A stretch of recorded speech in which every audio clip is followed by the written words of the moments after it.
বিসমিল্লাহির রহমানির রহিম। দেখো, আজকে আমি তোমাদের জন্য আরও কিছু ইম্পর্টেন্ট বা গুরুত্বপূর্ণ এমসিকিউ প্রশ্নের সমাধান করে দিচ্ছি। পরীক্ষার শেষ মুহূর্তে বা চূড়ান্ত প্রস্তুতির জন্য এটি বিশেষ উপকারী।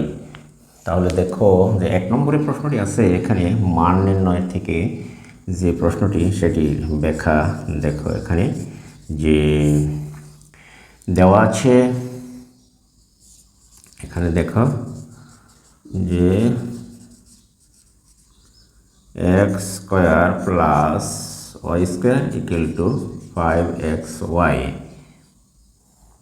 তাহলে আমরা দেখি যে X square plus Y square 5xy অর্থাৎ উভয় পক্ষকে xy দ্বারা যদি ভাগ দেই তাহলে দেখো xy দ্বারা উভয় পক্ষকে ভাগ করি, X square by xy plus Y square by xy। এখানে xy কাটা গেলে থাকছে 5, আর এখানে হলো এক্সের সাথে যদি কাটে তাহলে এক্স বাই ওয়াই, এখানে ওয়াই বাই এক্স থাকছে অবশিষ্ট। কাজেই এখানে দেখো যে এখন প্রদত্ত রাশি, এখন প্রদত্ত রাশিটি হলো দেখো যে এটি কিন্তু অবজেক্টিভ টাইপ প্রশ্ন বা এমসিকিউ প্রশ্ন, এবং তোমার হচ্ছে যে ওয়াই এক্স স্কোয়ার, দেখো এক্স স্কোয়ার বাই হচ্ছে Y square plus Y square by X square, এটিকে আমরা লিখতে পারি X by Y whole square অথবা Y by X whole square লেখা যায় X by Y plus Y by X, অর্থাৎ square plus B square plus B whole square minus 2ab। তার মানে হচ্ছে এইটুকুর মান দেখো এখানে বের করে রেখেছি 5, তাহলে এখানে আমরা লিখতে পারি -2, তাহলে 5 5 25 -2, তাহলে অবশিষ্ট রইল তোমার 23। এখানে দেখো যে এই 2 নম্বর অপশনটি হচ্ছে তোমার সঠিক উত্তর। অঙ্কটি একটু বেশ মোটামুটি এটা শর্ট প্রশ্ন এবং হচ্ছে তোমার এমসিকিউ প্রশ্নের জন্য বিশেষ উপযোগী, অর্থাৎ এক কৌশলে 2 কাজ সিদ্ধ করা যেতে পারে। তাহলে চলো, আশা করি যে এটি বুঝতে পেরেছি, এটি শর্ট প্রশ্ন এবং এমসিকিউ এর জন্য প্রযোজ্য। এখানে তাহলে আমরা এটি মুছে নেই। দেখো আমরা যাই পরবর্তী আরেকটি প্রশ্ন তুলি। দেখো যে পরবর্তী আরেকটি প্রশ্ন আমরা টেস্ট পেপার থেকে তুলে নিচ্ছি। দেখো এটি হচ্ছে যে একটি বর্গে দেখো 2টি সংখ্যার অনুপাত। 2 নম্বরে হচ্ছে যে 2টি দেখো 2টি সংখ্যার অনুপাত এখানে দেওয়া আছে 2:3, 2টি সংখ্যার অনুপাত এবং লসাগু 90 হলে লসাগু কত, এবং লসাগু তোমার 90 হলে গোসাগু কত সেটি বের করতে হবে। দেখো আমি অপশনটা দিয়ে রাখছি এখানে। 1 নম্বরের অপশন 15, 2 নম্বরে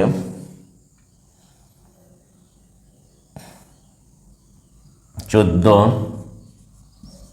3 নম্বরে 12, 4 নম্বরে হচ্ছে তোমার 9। এই 4টি অপশন দেওয়া আছে 15, 14, 12, 9। তাহলে এখন 2টি সংখ্যার অনুপাত। তাহলে দেখো যে এই প্রশ্নটির আলোকে আমরা দেখি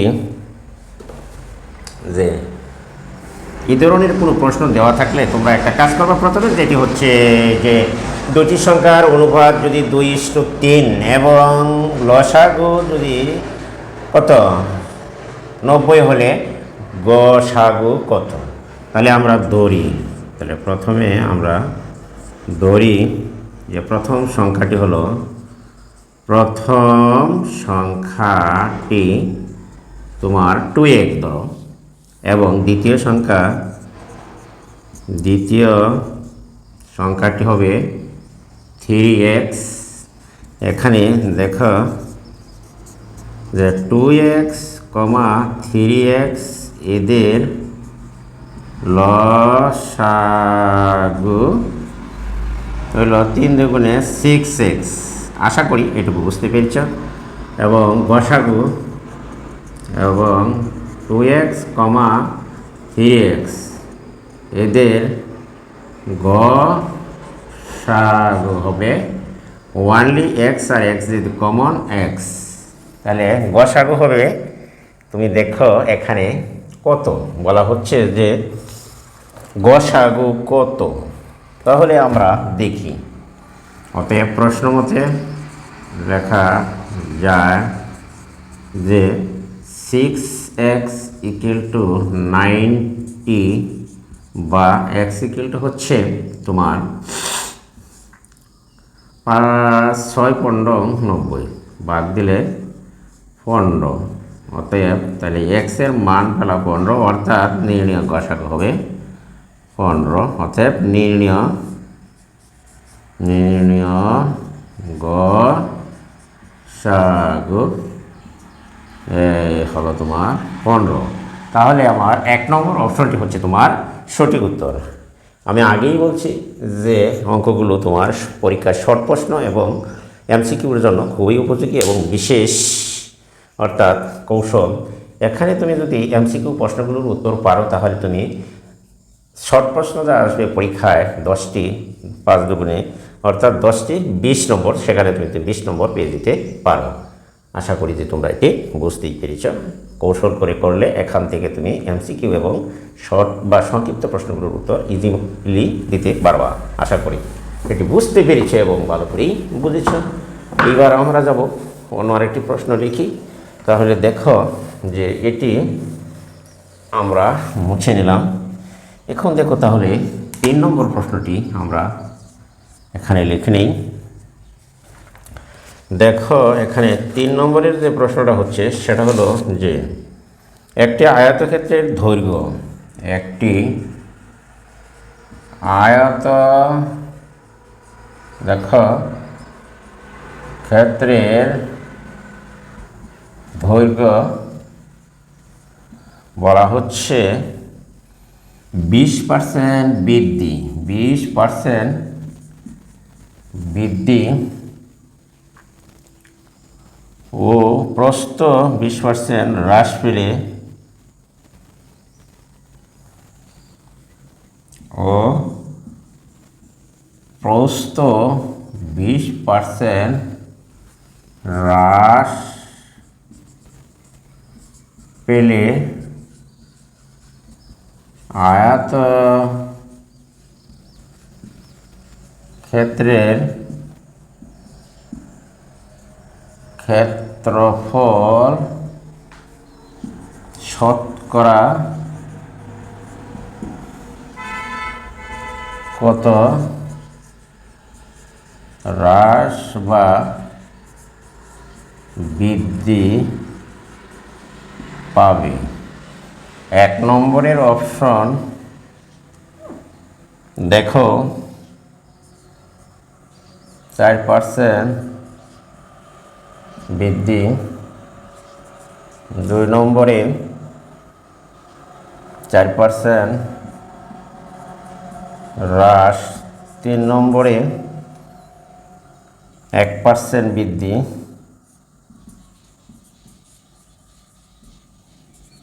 4 নম্বরে হচ্ছে তোমার % হ্রাস। এইবার দেখা যাক যে সঠিক উত্তর আমরা বের করব। তাহলে আগে প্রশ্নটি বুঝে নাও। দেখো এখানে একটি আয়তক্ষেত্রের দৈর্ঘ্য 20% বৃদ্ধি ও প্রস্থ 20% হ্রাস পেলে আয়তক্ষেত্রের ক্ষেত্রফল শতকরা কত হ্রাস বা বৃদ্ধি পাবে? তাহলে সমাধান বা ব্যাখ্যা এখানে দেখো যে সমাধান হলো এখানে যে দড়ি দড়ি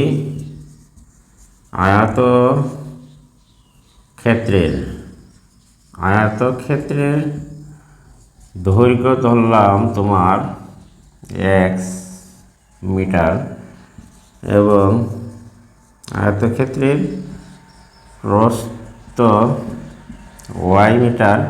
সুতরাং আয়তক্ষেত্রের দেখো এখানে আয়তক্ষেত্রের ক্ষেত্রফল হলো xy বর্গ মিটার। আশা করি তোমরা এটুকু বুঝতে পেরেছ। আমরা লিখব অতএব 20% বৃদ্ধিতে আয়তক্ষেত্রের দৈর্ঘ্য 20% বৃদ্ধিতে আয়তক্ষেত্রের দৈর্ঘ্য x প্লাস x গুণন 100/20। তাহলে এখানে আমরা দেখি প্লাস x 5 20 কি 20 5 20 100 গুণ করলে x/5 পরে তাহলে এটুকু হচ্ছে কাটাকাটি করলে উপরে থাকছে 1 নিচে 5 তাহলে গুণ এই বা x যোগ x/5 আমরা যদি এখানে সরল করি 5 দেখো আমরা লিখতে পারতেছি x 6x অর্থাৎ 5/6x মিটার আমরা পেলাম। আয়তক্ষেত্রের এটি পেলাম দৈর্ঘ্য 20% বৃদ্ধিতে। আবার 20% হ্রাসে আয়তক্ষেত্রের প্রস্থ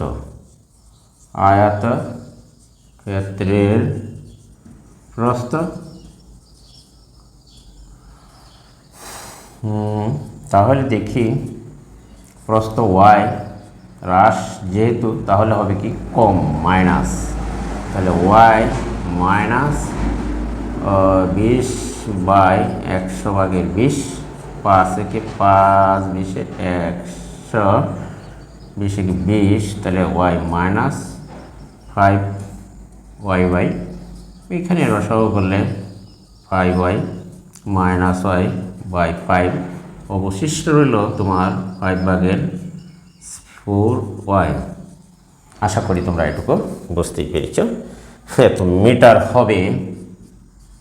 তাহলে আমরা এবার দেখি অতএব আয়তক্ষেত্রের ক্ষেত্রফলটা হবে এখানে দেখো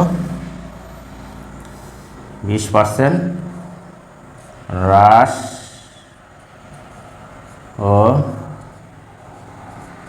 বৃদ্ধিতে 20% হ্রাস ও বৃদ্ধিতে আয়তক্ষেত্রের ক্ষেত্রফল এখানে আছে তোমার 6x/5 আর 4y/5 424 100 5 5 25 এই পেলাম আয়তক্ষেত্রের ক্ষেত্রফল। ওকে, এখানে আমরা আয়তক্ষেত্রের ক্ষেত্রফল পেলাম 24 আশা করি তোমরা এটুকু বুঝতেই পেরেছ। ওকে, এখন তুমি দেখো যে 25/24 100 তাহলে 25/24 100 আমরা পেলাম। এটুকু আমরা মুছে নিতে পারি। দেখো তাহলে আয়তক্ষেত্রের ক্ষেত্রফল এখন দেখি অতএব আমরা এটুকু যদি মুছে নেই অথবা আয়তক্ষেত্রের ক্ষেত্রফলের হ্রাস অতএব আয়তক্ষেত্রের ক্ষেত্রফলের হ্রাস হচ্ছে তোমার দেখো এখানে 1/6 সো 24xy/25। তাহলে এখানে রসাগু যদি আমরা করি তাহলে 25xy মাইনাস 24xy, অবশিষ্ট রইল xy 25 বাই, অতএব আয়তক্ষেত্রটির দেখো ক্ষেত্রটির ক্ষেত্রফলের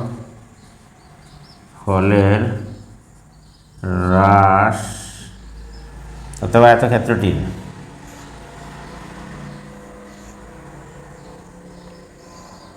ক্ষেত্রফলের হ্রাস পায়। দেখো এক্সের মধ্যে xy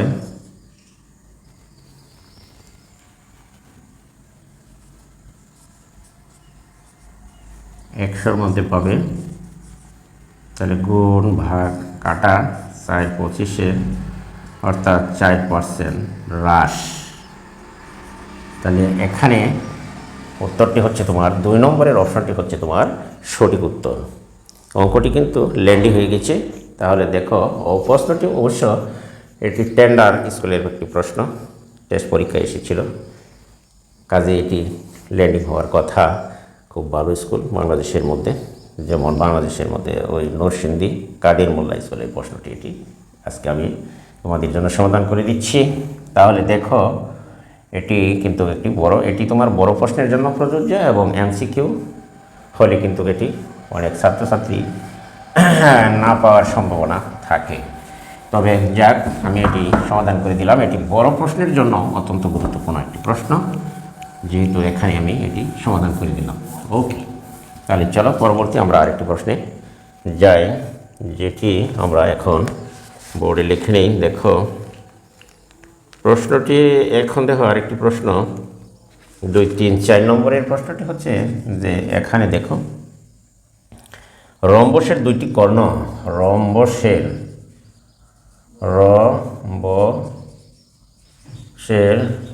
দুইটি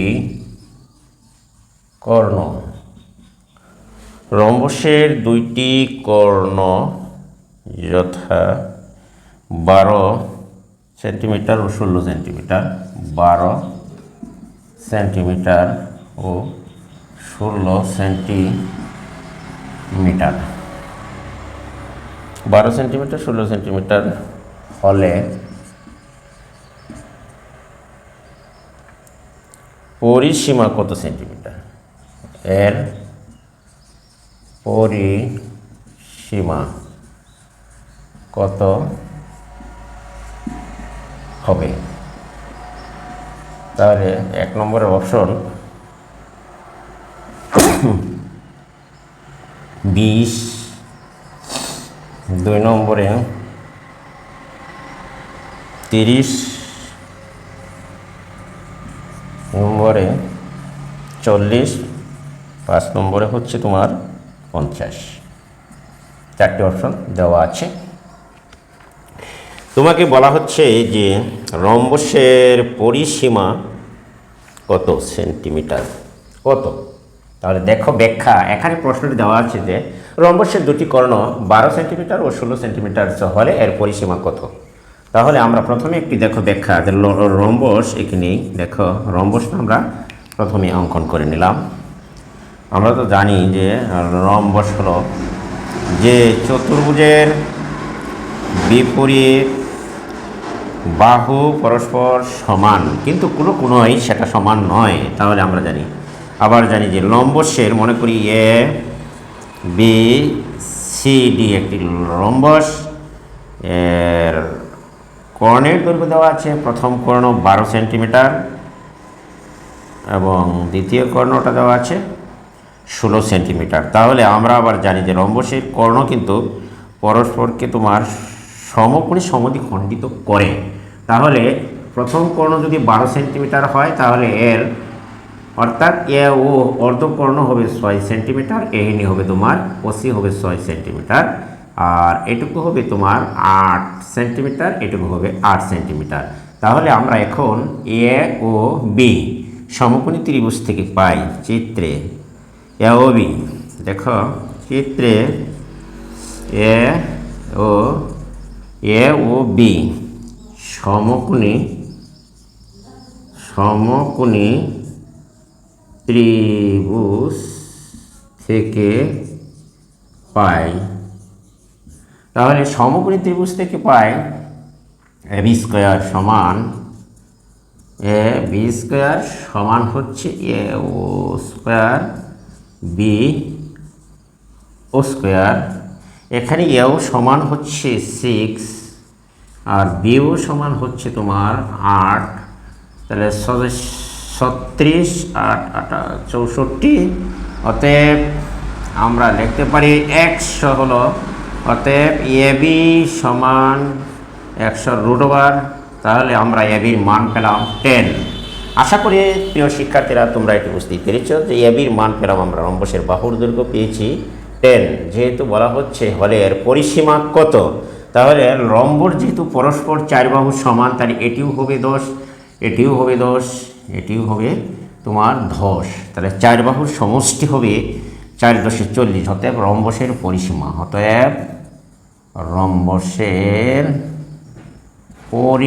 আমরা লিখতে পারি সীমা লেখা যায় 4 × 10, 4 × 10 = 40 সেন্টিমিটার। তাহলে আমার এখানে দেখা যাচ্ছে যে 3 নম্বরের অপশনটি হচ্ছে তোমার সঠিক উত্তর। আশা করি প্রিয় শিক্ষার্থীরা তোমরা এটি বুঝতেই পেরেছ।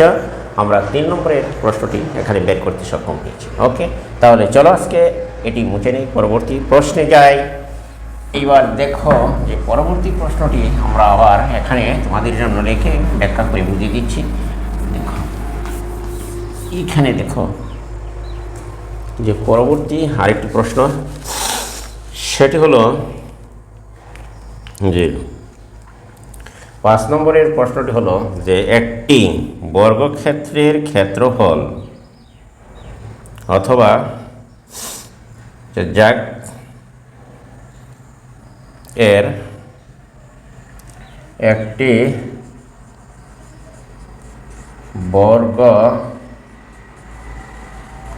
বর্গক্ষেত্রের ক্ষেত্রফল, একটি বর্গক্ষেত্রের ক্ষেত্রফল 400 বর্গ মিটার, বর্গ সেমিমিটার, সেন্টিমিটার হলে পরিবৃত্তের ব্যাস কত? হলে এর পরিবৃত্তের ব্যাস কত? এক অপশন দেখো, পরিবৃত্তের ব্যাস 2√10 খ হলো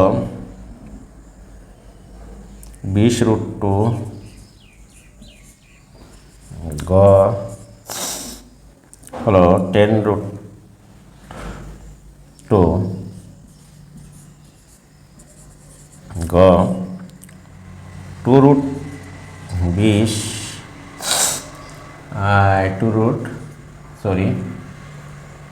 এই 2√20 দেওয়া আছে। কারণ পরিবৃত্তের ব্যাস কত, তাহলে আমরা পরিবৃত্তের ব্যাস কত, একটি বর্গের ক্ষেত্রফল, তাহলে বর্গ যদি হয়, দেখো এখানে এটি যদি বর্গ হয়, আমরা যদি এটিকে বর্গ হিসেবে ধরি, দেখো মনে করো এ বি সি ডি একটি বর্গ, ক্ষেত্রফল দেওয়া আছে 400। তাহলে বর্গের এর পরিবৃত্ত যদি অঙ্কন করি, তাহলে দেখো এই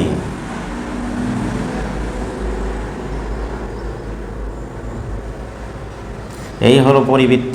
তাহলে আমরা যদি এখান থেকে যদি বর্গের কর্ণটা নিই, তাহলে ধরলাম বর্গের প্রত্যেক বাহুর দৈর্ঘ্য হলো এ, ধরি প্রত্যেক বাহুর দৈর্ঘ্য এ যদি হয়, তাহলে বর্গের কোণের দৈর্ঘ্য হবে, তাহলে বর্গক্ষেত্রের ক্ষেত্রফল, অতএব ধরি বর্গের বাহুর দৈর্ঘ্য এ, অতএব বর্গের ক্ষেত্রফল স্কয়ার। সুতরাং প্রশ্ন মতে লেখা যায় স্কয়ার ইকুয়াল টু কত, 400 বা √400। আমরা পেলাম বর্গ বাহুর দৈর্ঘ্য পেলাম এই। তাহলে পরিবৃত্তির ব্যাস হবে বর্গের কর্ণ, এখানে পরিবৃত্তির ব্যাস, এখানে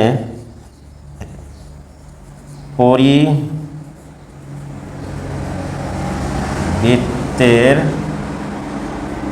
ব্যাস √2 বর্গের কর্ণ ইন্টু এ, তাহলে √2 এর মান 20, তাহলে 20 √2, কাজেই 20 √2 হচ্ছে 2 নম্বর অপশন, এটি হচ্ছে সঠিক উত্তর।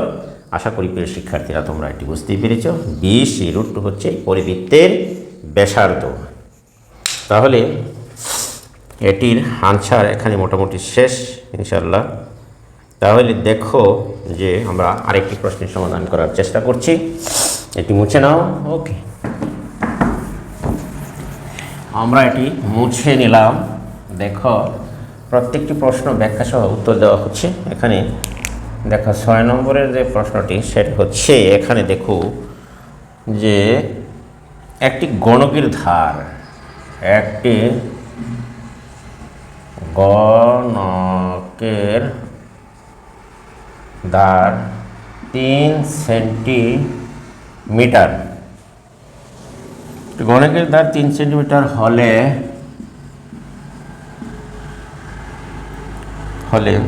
গণকের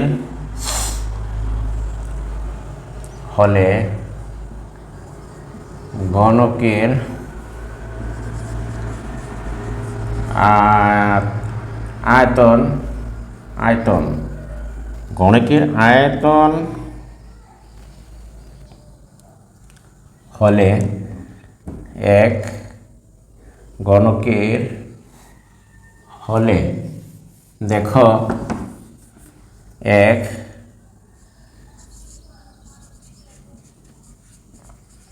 গণকের আয়তন 27, তারপরে ঘন সেন্টিমিটার।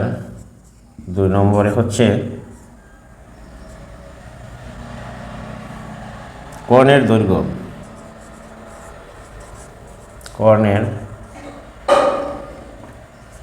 দৈর্ঘ্য, এখানে হলো তোমার 3√3 সেন্টিমিটার। 3 নম্বরে হচ্ছে সম্পূর্ণ তলের ক্ষেত্রফল, সম্পূর্ণ তলের ক্ষেত্রফল 54 বর্গ সেন্টিমিটার, 54 বর্গ সেন্টিমিটার। নিচের কোনটি সঠিক? নিচের কোনটি সঠিক? ক 1, 2, খ 2, 3, গ 1, 3,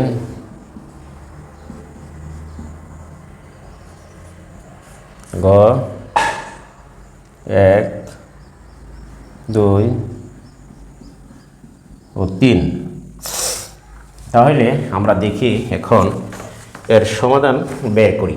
একটি গণকের ধার 3 সেন্টিমিটার হলে গণকের আয়তন 27 ঘন সেন্টিমিটার, কর্ণের দৈর্ঘ্য √3 3 সেন্টিমিটার, সম্পূর্ণ তলের ক্ষেত্রফল 54 বর্গ সেন্টিমিটার। তাহলে আমরা ব্যাখ্যা প্রথম প্রশ্নের উত্তর আমরা বের করার চেষ্টা করি।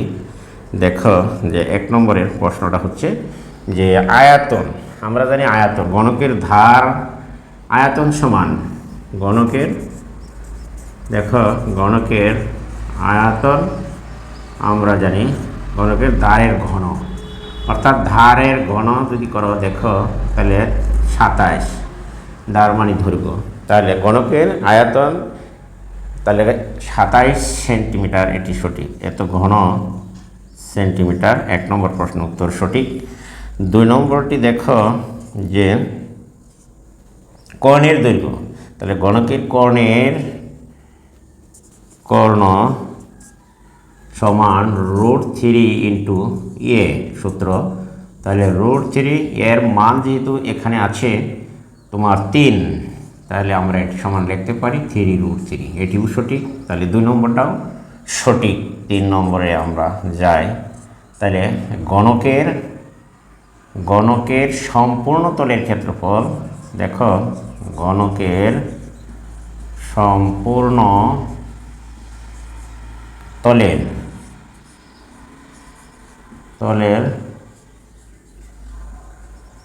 ক্ষেত্রফল 6x², 6 গুণন স্কোয়ার, তাহলে হবে 3² গুণন 3 3 9, 6 9 54 বর্গ সেন্টিমিটার। আশা করি তিনটি সঠিক বর্গ সেন্টিমিটার, তাহলে 1 2 3 তিনটি সঠিক।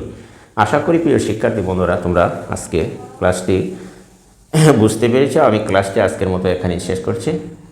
সকলকে ধন্যবাদ জানিয়ে, তবে তার আগে একটি কথা বলে দিই, যদি আমার ভিডিওটি তোমাদের কাছে উপকারী এবং ভালো মনে হয় তাহলে অবশ্যই তোমরা আমার চ্যানেলটিকে যারা এখনও সাবস্ক্রাইব করে নাই অবশ্যই সাবস্ক্রাইব করবা এবং ভিডিওটি বন্ধুবান্ধবের কাছে শেয়ার করে দিবা, কমন একটি লাইক করে দেওয়া অবশ্যই। আজকে আমি এখান থেকে বিদায় নিলাম। আল্লাহ হাফেজ, সকলেই ভালো থাকো। ওকে।